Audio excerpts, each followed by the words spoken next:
Assalamualaikum warahmatullahi wabarakatuh. Apa yang sebenarnya terjadi dengan Muslim di Eropa? Apakah mereka benar hanya minoritas pasif yang hidup di pinggiran sosial? Ataukah justru mereka adalah bagian penting dari denyut ekonomi, pendidikan, politik, dan budaya modern Eropa?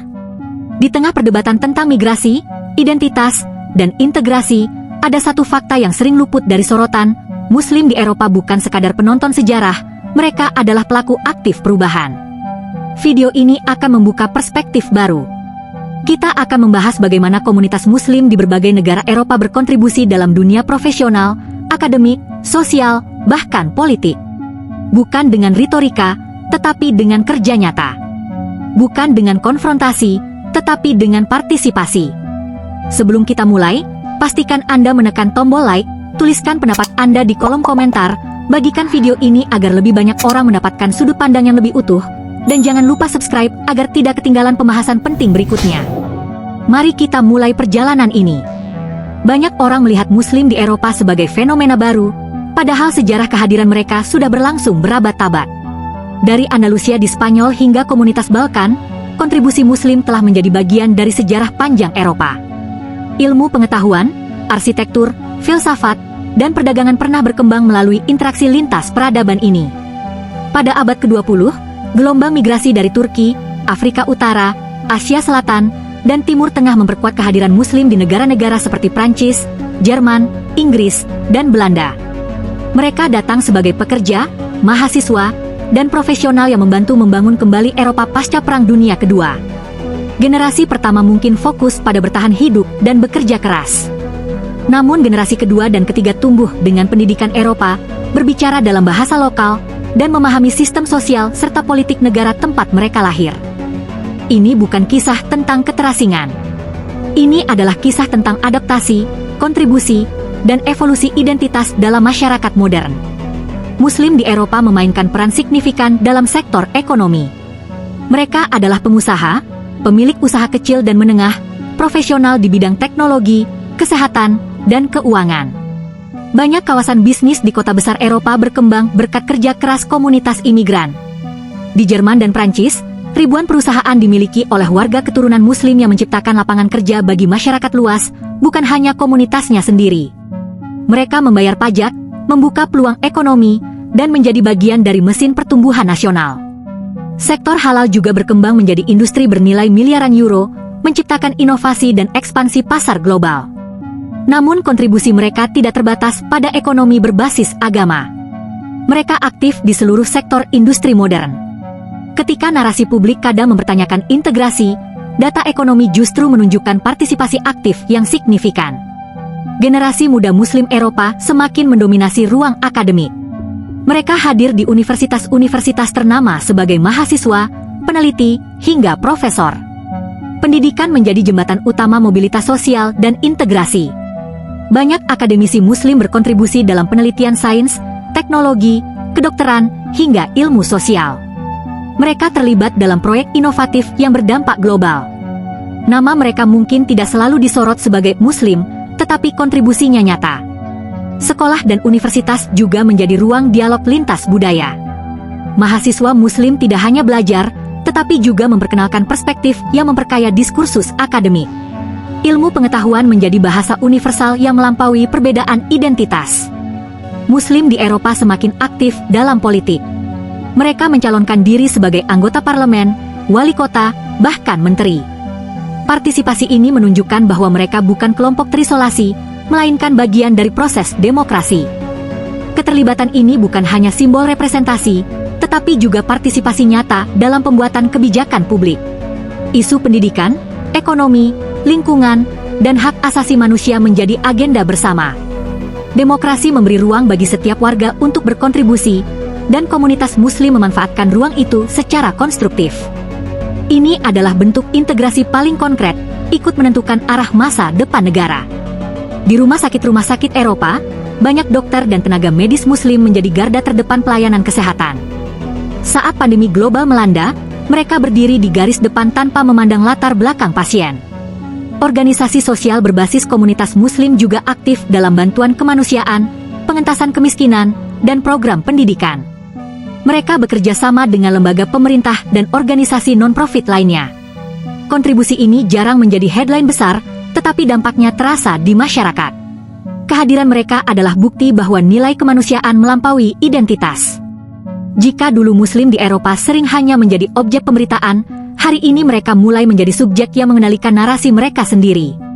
Di dunia media, jurnalis, presenter, dan kreator konten Muslim tampil membawa perspektif yang lebih berimbang.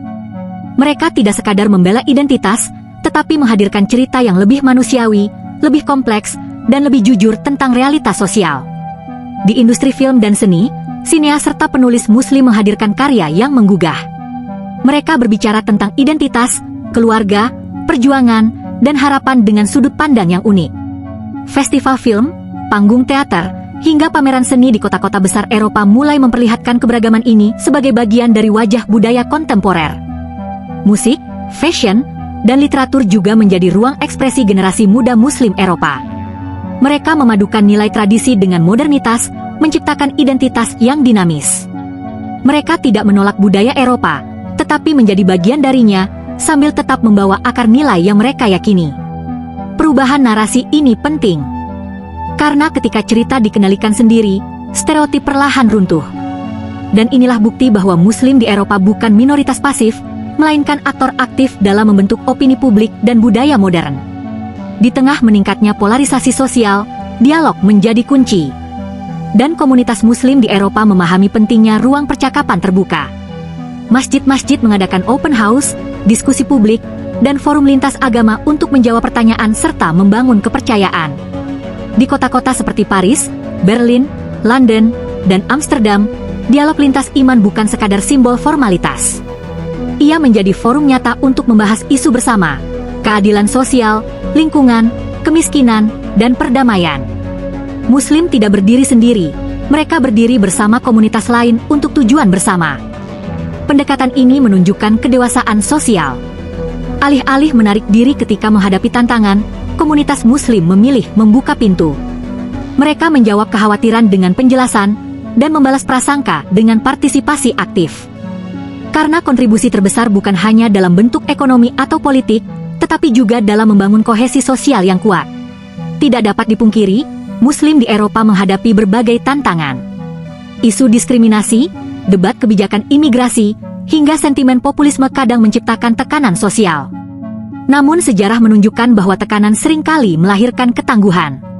Komunitas Muslim merespons dengan pendidikan, advokasi hukum, dan keterlibatan sipil.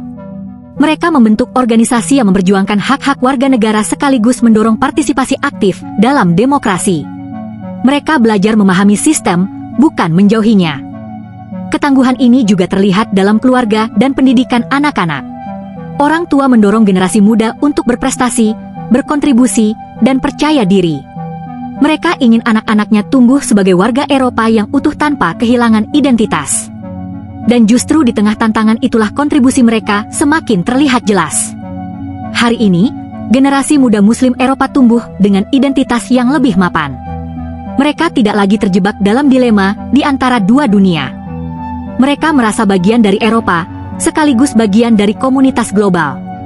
Mereka aktif dalam startup teknologi, penelitian ilmiah, dunia kreatif, dan politik lokal.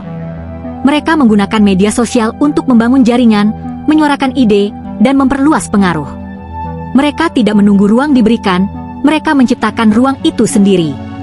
Generasi ini memahami bahwa masa depan ditentukan oleh partisipasi.